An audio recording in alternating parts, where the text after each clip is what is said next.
You're not audible. Vernalini, you're on mute. We can't hear you. Yeah.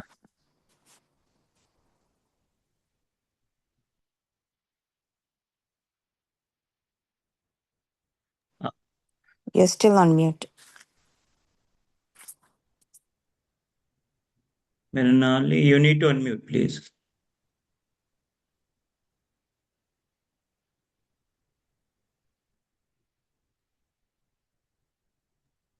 Okay.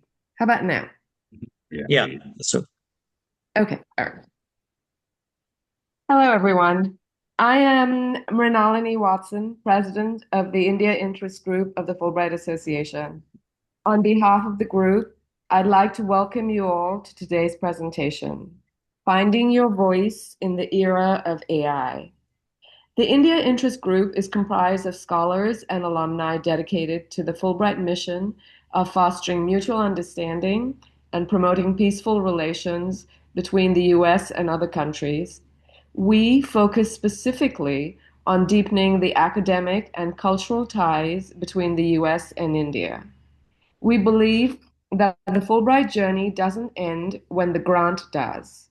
We host these sessions to keep our community curious and engaged by offering a platform for our members to share their research, artistic projects, and cultural experiences. Inspired by the philosophies of Mahatma Gandhi and Martin Luther King Jr., we emphasize service as a form of diplomacy, encouraging members to give back to their local or global communities. And we support the professional development of our members by facilitating networking between alumni from both India and the US with events like our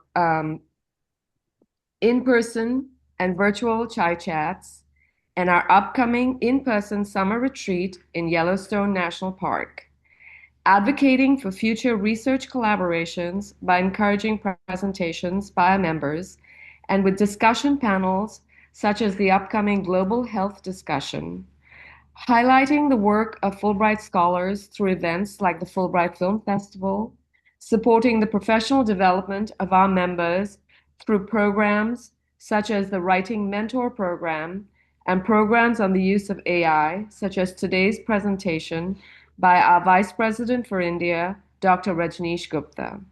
One of our board members, Dr. Xavier Swamikanu, will now introduce today's program, which is made possible by a grant from the State Department and Coursera's AI courses. But before I hand over the mic to Dr. Swamikanu, I'd like to inform you that by participating in or attending our events or program, attendees may be photographed and recorded by our board members. We reserve the right to use these photos and videos for publicity purposes in printed materials and online. If you prefer not to be photographed, please inform us via our official email, indiainterestgroup@fulbright.org. Dr. Swamikanu? I am Xavier Swamikanu. I'm delighted to welcome all of you to today's event on behalf of the board of the Fulbright India Interest Group and its president. Many thanks to Professor Sandeep Wilson, who leads the board's mentorship writing program, for her invaluable leadership on this initiative. Rajneesh Gupta, our India Vice President, will lead today's discussion on the use of artificial intelligence in authentic writing. Rajneesh graduated from the Indian Institute of Technology in Roorkee, Uttarakhand, North India. Is an executive director of the India Standards and Research Organization of the Indian Railways and was a recent Fulbright scholar at the Indiana University while pursuing his doctorate. Please type any questions you may have in the chat box, and we will attend to them as time permits. Rajneesh, please take it away from here. thank you. Thank you, Javier.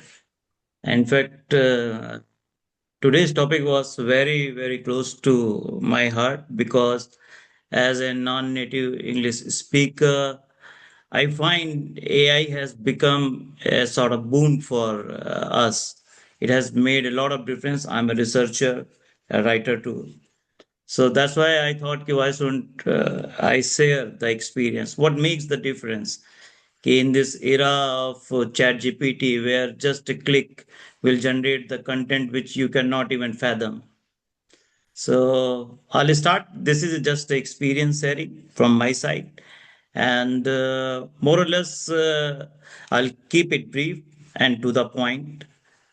So shall I start? Share my screen? Yes. Oh, do I need to do something? Yeah, no, no, it's okay.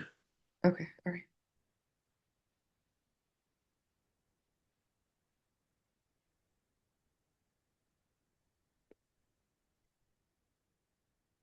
The topic was that finding your voice. How in this era of ChatGPT, where just a click can generate enormous amount of the words, and especially when you see on that social media which is filled with these words, how can you create your own uniqueness or your own voice when the fluency is so cheap?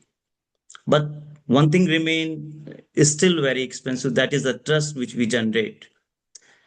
And when everybody is speaking so fluently, the question comes, why should anybody listen to us?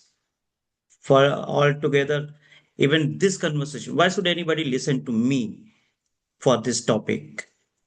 And all this question in this AI world where the chat GPT is ruling, and one thing which has chat GPT has fundamentally changed, it has changed the basic skill level. Now no longer average is the default.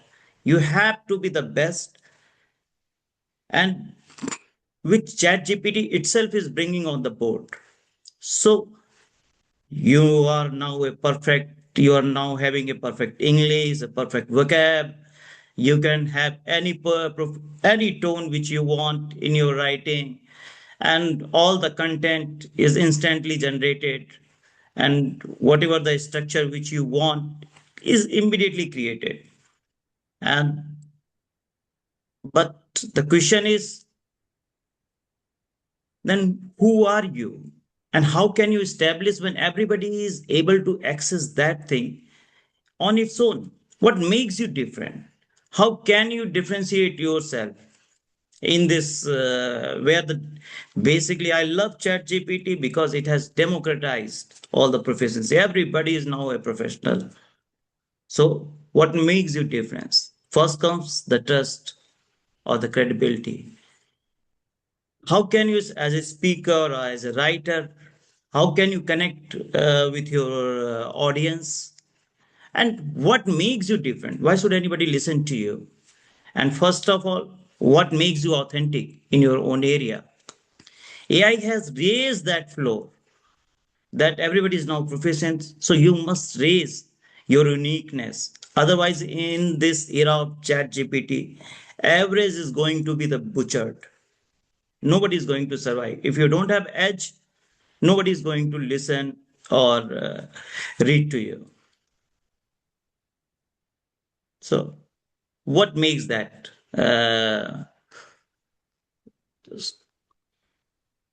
What makes your voice unique in in in a framework which I find it quite appealing and I apply it everywhere. First is the credibility which you establish, and second the connection, and third your uniqueness. And ultimately, when your skin is in the game, then only the level of trust is generated, and no longer people trust your words. They trust you when they listen to you. This don't listen your words primarily, they see what that person has the credibility of speaking the words which he is saying, or is he able to connect with the people to whom he's speaking, and what extra he is offering to those people. Voice is no longer, it's simply an expression. It has to be a trust generation with the audience. And when the content is not sought, and that trust has to be generated within the 5 seconds, of your writing or your speaking. Within the 5 seconds, if you are not able to establish yourself, there is no, you will lose the audience or you will lose your reader. The question comes then, how come you establish the credibility? Why people will believe some voices and ignore others? Why people are credible? What makes them credible? And that comes out of from the experience or the conclusions which that person offers with his own personal experiences with the reality. If you're honest, if you have established your credentials and domain expertise, that will make you establish a credible voice in your own area. And you need to be very, very honest, and you have to explain the things where you are failing or where your limitations lies. Not only you have to highlight your strength, you have to highlight, you have to establish every part, every argument in the entirety. And trust is earned when your experience changes the answer, when you bring your experience on board, and then that defines the answer. Where content or information is no longer the main board, your experience is shaping the answer. That will generate the credibility and ultimately the trust. But the fundamental question is the how do you connect with the audience? And it's a simple communication, and communication is simply like a clap. And so what's most important in the clap?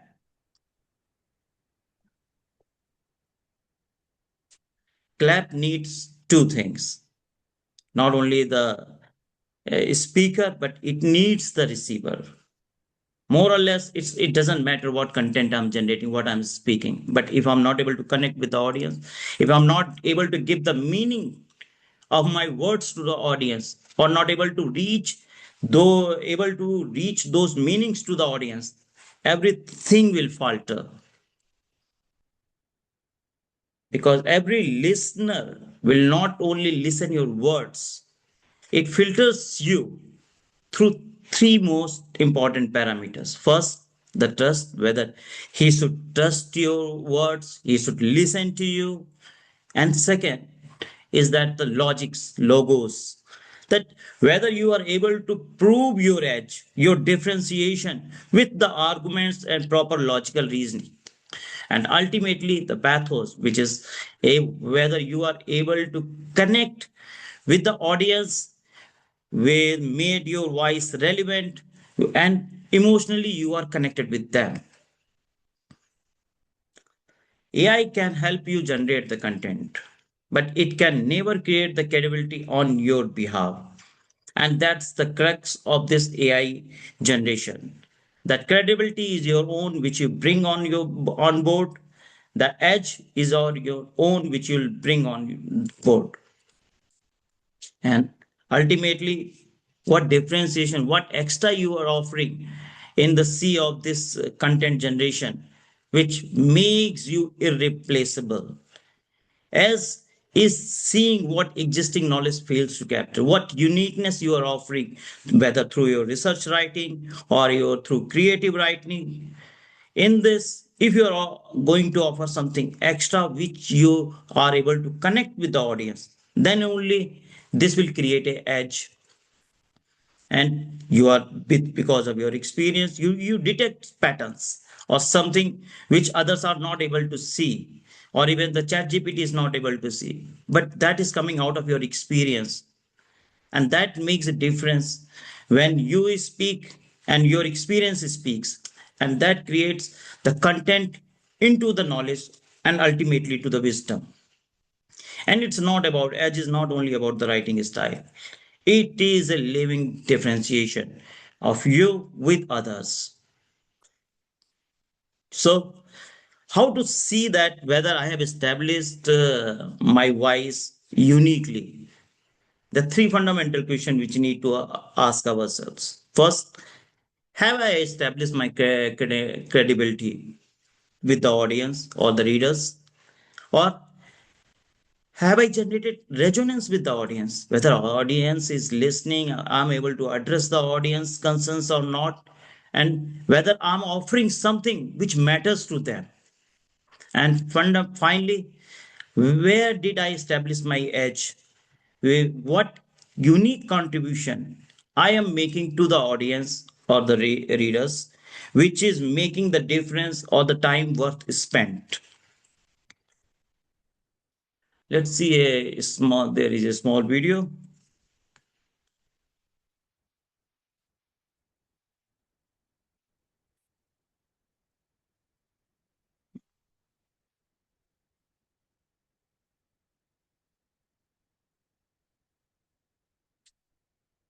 It's a sort of workshops.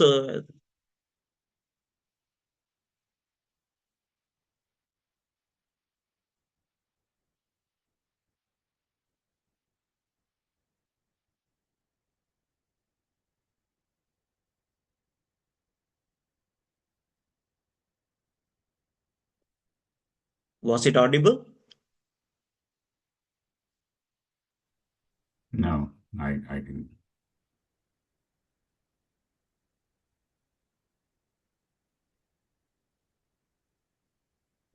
Was it audible? That video? No, it was not. Oh, no, it was not. It was a famous dialogue basically in the film Matrix when the Neo was said that you know that road and you know exactly where it ends. And that thought, you need to now express that thought in your style. And now it's something which can easily be given to the chat GPT. And when I had given to the chat GPT, this content was generated. The line is not about destiny, a simple content generation. The question is, it is so fluent, it's so coherent, and it's instantaneously. But is it making any difference? So, what will make it different? Which can connect with the audience? And what is your audience? You need to know what is your audience. So, same words, different words, where a simple change in the emotions or your own style or what you want to capture will make a huge difference in your writing, in your style. Same instant, whether you are putting it in a reflection modes or simply you want to emotion and life simply walks away. Now, the question is these connections, you have to find your own style, your own signature style, which connects with the audience, which ultimately they should be able to come out after that reading. Yes, that was time worth spent. And yes, that has given me something. So voice is it's not simply about the words which can ChatGPT generate, but it's also about how you are able to connect with the people, what you want to connect, what is your signature, what is your expression style through which you want to communicate with the people. It's another exercise which with the Fulbright applications which normally I, in fact, no, it's not about the Fulbright application. Wherever I try to apply or write anything, there are three fundamental frameworks. It's a framework with three fundamental pillars. First, whether I had established the credibility through my statement. Second, is the connection, whether the people to whom I am contacting, it matters to them. In this case, just for the workshop that I'm writing a Fulbright example. Why does your program matter to the Fulbright? What will they benefit? What is the mutual benefits between them? Whether it fits them, whether it connects with them, and ultimately the edge. What can you contribute that would not exist otherwise? What is your unique contribution which others are not offering on board, which will make you unique? So the question is, if you are not able to offer the evidence, where is your credibility? You have to establish the trust, you have to establish the credibility with your statements. And if you are not able to connect with the, uh, in this case, the Fulbright, there is no point that they will consider you or they'll find you the relevant. It's about what both our teams are offering each other. And finally, if you are not unique, you are not bringing something extra on board, there is no reason anybody will take your proposal or your project on board. For example, this is a common mistake, or it's the SOP which normally which we make. Please just read that.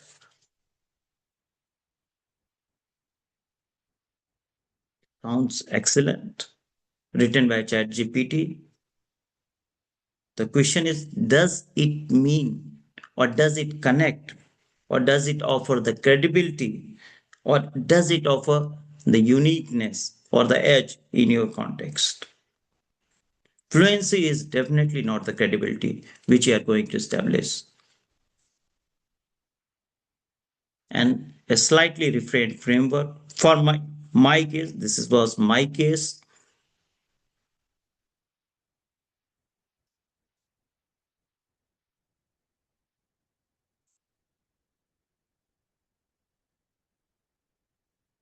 Can we comment? Can someone comment on the chat board how we are able to establish these three pillars in this statement, which was missing in the earlier statement?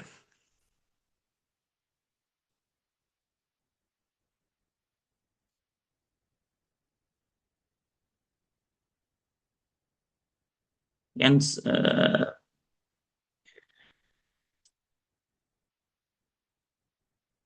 what makes it? If someone want to offer any comment on that, what makes it sort of different?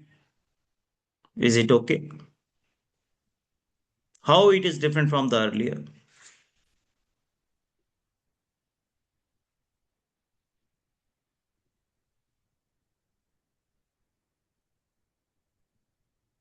Yeah, perfect. Because this is what I am bringing on board. I am putting my skin in the game. My experience is at stake. And whatever I'm going to offer. Now, this was the first is a question of the establishing the credibility. As a public servant, I'm offering my own experience. Now, see the second point, how I am able to connect with the Fulbright so that they find, yes, I am also uh, mutually we are will be beneficial to each other, and what uniqueness I'm bringing on the board.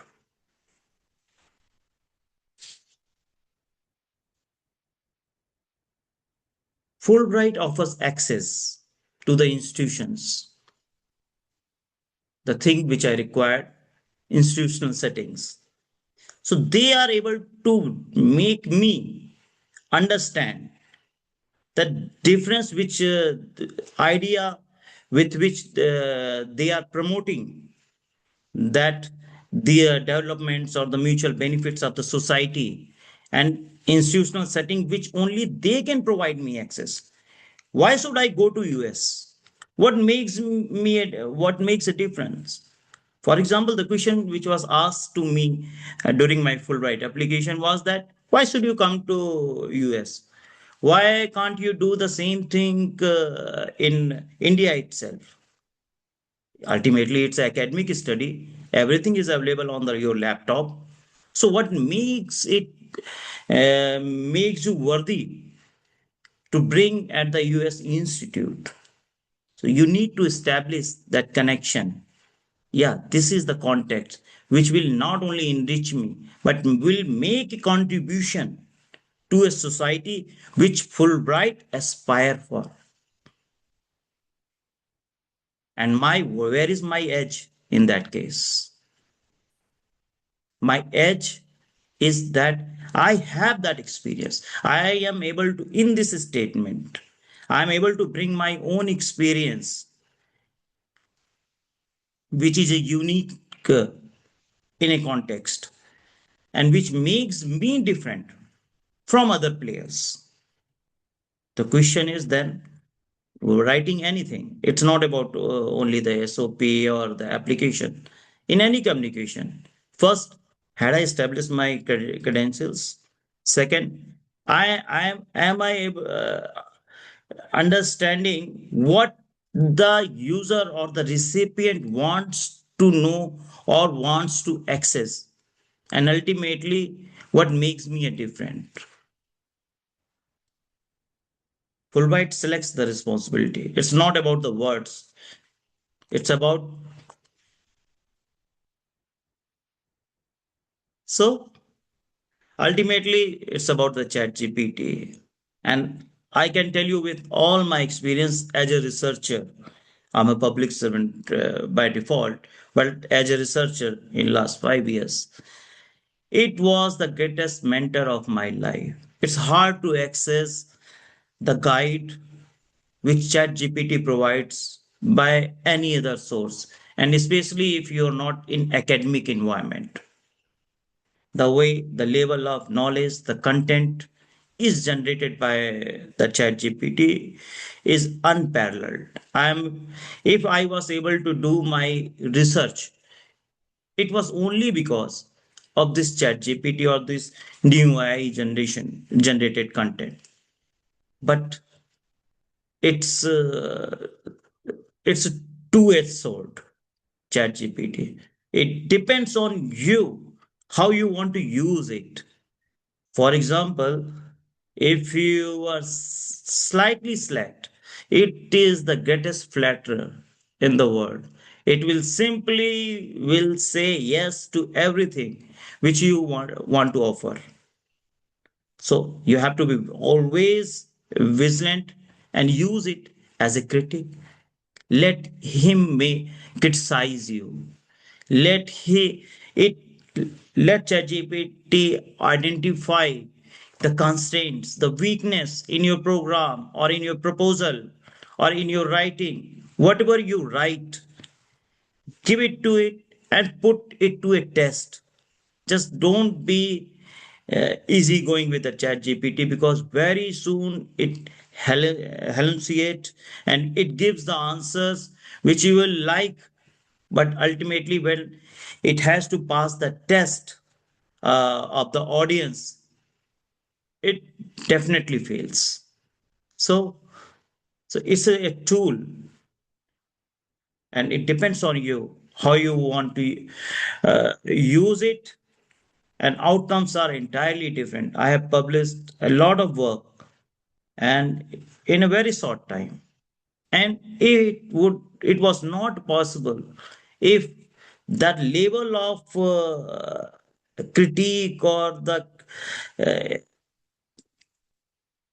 reasoning argument building which is required in a high class journals uh, to do on my own. It was only because of that.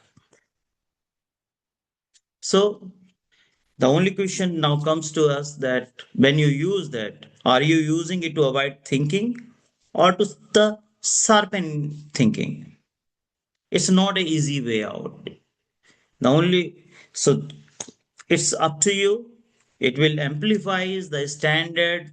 Whatever way you want to use it, it will amplify it. It will expedite it. It will help you to generate the content, but ultimately the rigor which is required for the publication or the writing or presenting to others by using those three pillars, your credibility, your connection with the audience, and ultimately the edge. And through this chat gpt you can establish that, but it depends how we are going to use it. So finally, in my own personal experience of using that tool, the first thing is that that idea has to be your own. It has to come from your experience. And in my personal experience, my best ideas always comes when I was sitting in the meditation or with my when I close my eyes or when I do the running. The idea generation at that time by the uh, establish the edge or difference which I want to write, and then you have to decide what you want to write. And more importantly, which we often make a mistake, is that we try to diversify ourselves at too many places. And in this social media, because of that pressure, we are generating too much content. The question comes, the first is when we need to establish the credibility. Why? You need to establish your domain expertise to a professional audience. You have to build the trust with your domain expertise and create your own brand. And that will give you the edge. Your experience will get that edge in your domain expertise area, which others will miss. Averages will not survive in that. But your edge, your differentiation, your experience, which you will bring on the board, will make you different. So obviously use the GPT. It will provide the speed, a structure which you required in a professional communication or the professional things. But the question is, you need, when you will own it. My rule is that I almost reduce the 50% of the content while I write it on my own. I create my own signature expression. I love writing, creative as well as academic writing. But my writing has to be my own. It may not be the perfect, but I love it to get it connected with the people. So you need to find that whenever the content is generated, content is not the communication or the connection. My thumb rule is 50%, but everybody has its own preference or own signature expression, but you have to create that. And more importantly, to speed up the process, which I learned that you train GPT to identify your own signature expression. Obviously, it will never catch your expression, but it helps you speed up your future writing and helps you to build your own style. And finally, it's all about the practice.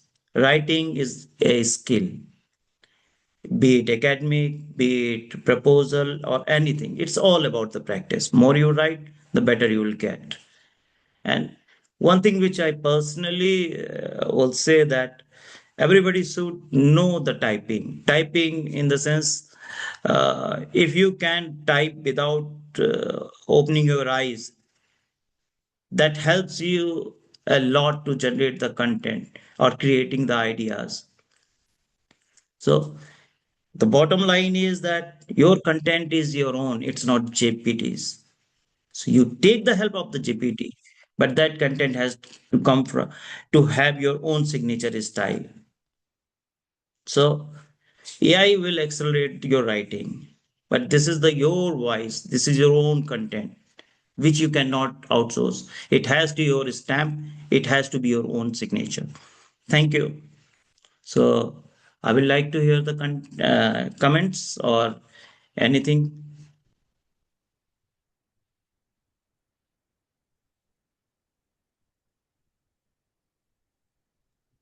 Can I, Xavier, can I go ahead Yeah, and go ask ahead. one question? Yeah. Rajneesh, that was fabulous. Thank you for doing that. And I am just wondering why ChatGPT versus other AI tools. Why do you prefer to use ChatGPT? So basically, ChatGPT or any AI tool, because ChatGPT was the first, so I started using it the first. But it's like two friends. More you use, the more they understand you. Your own content, your own style, what you want, what type of writing you want, or what level of criticism or critique you want. So it's like two friends. So I am very happy with the way I'm getting the results. So that's why I don't try others. And more or less, the important thing is that it works like a friend or guide. Um, okay, because there are different, at least based on the minimal amount that I know about this system, all this is that each tool is good for different things. So, like Gemini is helpful for certain things versus ChatGPT is helpful for other things.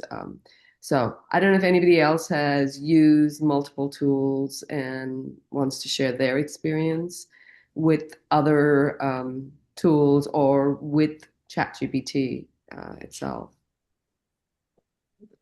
I'll just add one thing in that. They are when you'll compare all those tools, they may be it though it is said that it is better in that aspect um, or someone is better in the other aspects. But the level of advancement which has happened in all those tools versus 2 years ago. So more or less you will find at par with them each other. The important thing is that what you want from that tool, that clarity if you do have. So every tool, because I tried my hand with the Gemini and Perplexity.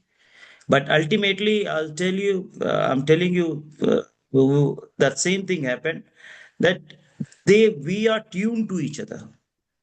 The result which you get, then that machine will learn from your own questions, your own style, and that answer will make a difference. Yeah, if someone has used other tools for the writing, I'm happy to know their experience.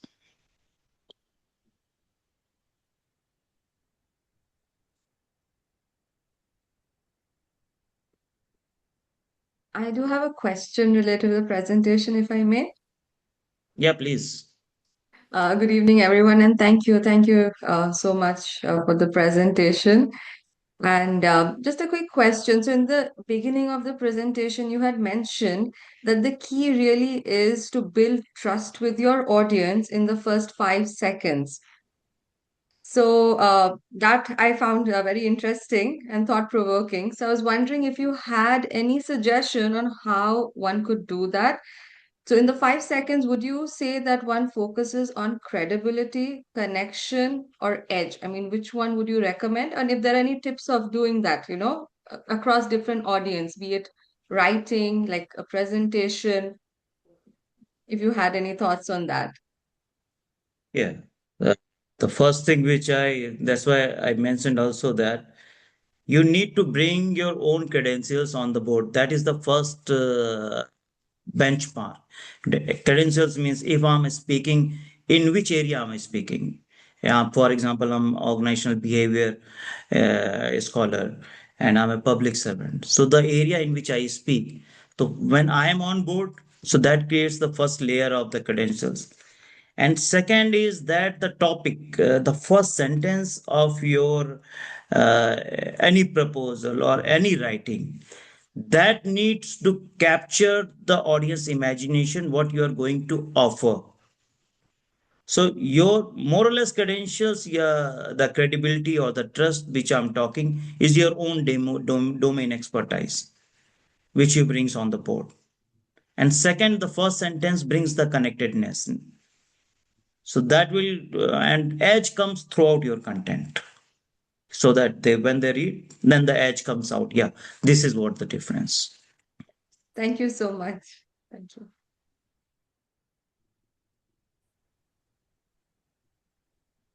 Rajneesh, excellent presentation.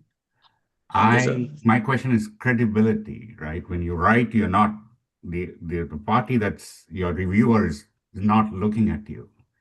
How do you establish credibility? By your qualifications, I think to me that's boasting oneself. But if I'll put that in context of, for example, research papers. When I write research papers, they will go to anonymous reviewers. So where there is no credibility is established. So there comes, how do you establish the credibility in that context? Then your logos and where pathos logos, that logos, the logical reasoning or the argumentation that establishes the credibility on your own behalf. Yeah, that person is talking in sense. The argument flows are there in place, or what he's talking when you're discussing the things or the theoretical framework, or you're framing your logics. So that framing establishes the credibility on your behalf when you are anonymous. But AI, artificial intelligence, is not able to frame that credibility. How Yes, how do you it distinguish helps you. that? Yeah. How do you distinguish that from artificial intelligence generated as opposed to your Okay. right?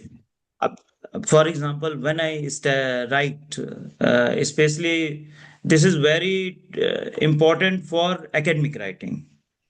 Uh, in academic writing, the artificial intelligence, I told you that AI or ChatGPT has both sides. So if you give your content, then to find the argumental flaw, your weakness in your logical reasoning, then it will give you those weak areas. And now it is up to you to how to fill those gaps. So you have to find other literatures or other arguments to bridge that gap. So through this continuous feedback loop, you strengthen your argument and try to bring them to that level where a anonymous reviewer finds that yeah, it is up to a professional level. So that's how we use the chat gpt to build the credibility. Good. Do you start with an abstract? I mean, right? A summary. Like you begin with that. You let Mhm. ChatGPT do that abstract, or you do that abstract. That I do. That I do. Because idea has to be generated from me. That originality has to be mine. It helps me, it accelerates the process, it shortens that brainstorming, because the problem is you don't find critique with you very easily. And especially of your standard. So that idea, originality is mine, work is mine, and the thing in and the framework in which I want to design my work, that is mine. But when I work with the chat GPT, it accelerates the process, it gives the body or the structure, but then the arguments and the flow that has to be mine, because there is a flaw in chat gpt or for that matter in any artificial this lm based models, is that very easily it tries to confirm your own voice or arguments until unless you gives that a challenge. Yeah, analyze it without any bias or be absolutely honest. You have to always be mindful that you have to keep that lm model on toes. Okay, good. Thank you. Any more questions, people?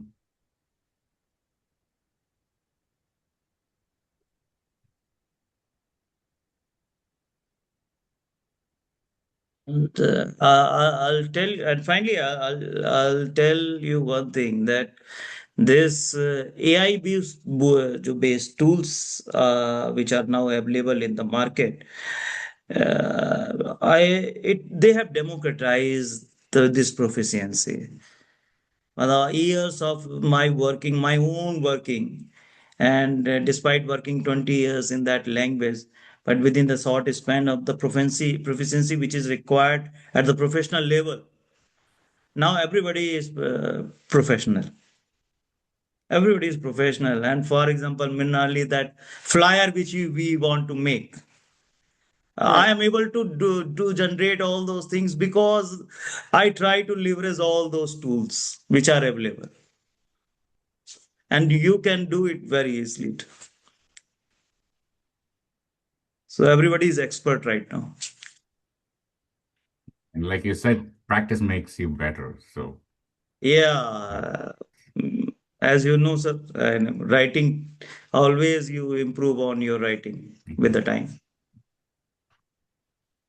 So yeah, this is sort of a session to promote using artificial intelligence in writing or generating content for your own initiatives. I think some of us are sort of reluctant, but we should all get into it and use it to be authentic. Like you said, it's self-validating, and that is one thing you should be careful about, right?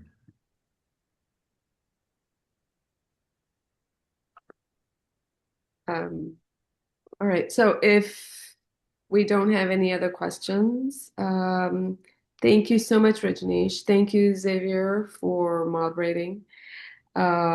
We have a lot of programming coming up next month. I gave you a brief preview, but if you just stay our newsletters, social media, we advertise and we'll let you know about all upcoming events. I believe our next one, Alexa, what is our next? I think it should be in February 21st, possibly. Feb 21st will be the service learning meetings. Perfect. So hope to see all of you there. And Rajneesh, once again, thank you so much for your time. Thank you everyone for joining us today.